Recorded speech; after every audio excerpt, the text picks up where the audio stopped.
Welcome to my review for Bionic Commando on the PS3. From their black box. Head to these coordinates and find it. Who knows?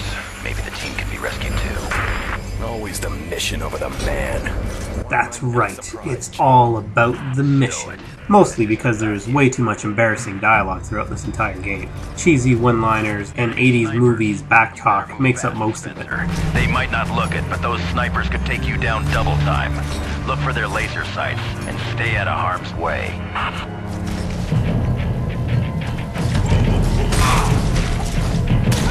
I'll send you the bill later. So this is the follow-up to Bionic Commando from the NES, which is my favorite title on that system, and is the reason why I was interested in trying this game out. In general, reviews for this game were never all that positive, although I have to say that I did have fun with it. Admittedly, everything is done to a mediocre level. It was the nostalgia factor that really won it over for me. Once you got some practice in with the controls, swinging around through the city and underground caverns and trees was a lot of fun. The trick is getting a good rhythm going.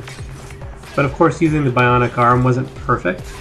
There were things that seemed to get in my way, and perhaps it was just me, but I found judging distance of the next building or the next post or the next catwalk or tree branch was kind of a gamble. Sometimes I was thinking for sure I would be able to reach, yet my arm would never find anything to grapple onto, and then I would just end up falling down and have to work my way back up.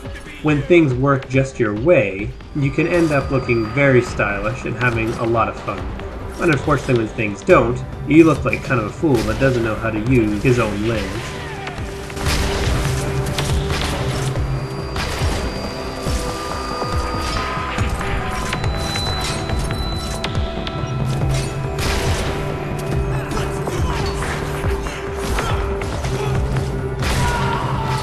The bionic arm is not just good for swinging though, you can pull off the combat moves you'll probably be using for most of the game. Myself, I found that as I unlocked a new move, that would be the one I'd be able to stick with until the next one came around, which means that earlier moves weren't used very often. So the game is missing some balance in that respect. These moves include being able to hold on to your opponents, jump up in the air and pull yourself in to give them a kick, throw them up in the air and slam them to the ground, or throw them into other enemies, or picking up obstacles like cars and boulders and throwing them at your enemy.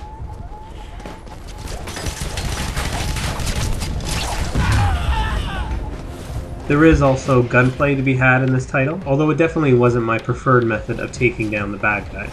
Although there are different weapons available to use, none of them were really that enjoyable to use, and for the most part I only did so when I felt the absolute need to do so.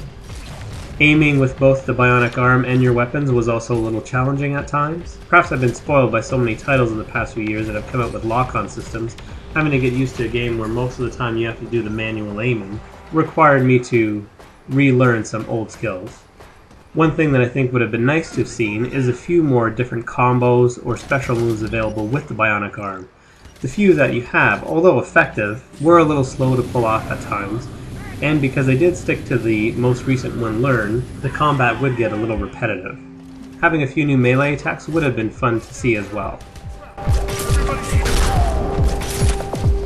There were a few boss fights thrown in here and there as well. Sadly, most of the bigger enemies all follow the same tactics, which was either pick something up and throw it at them if you could find it, or find a way to get behind them and grab their weak spot and give them a jump kick.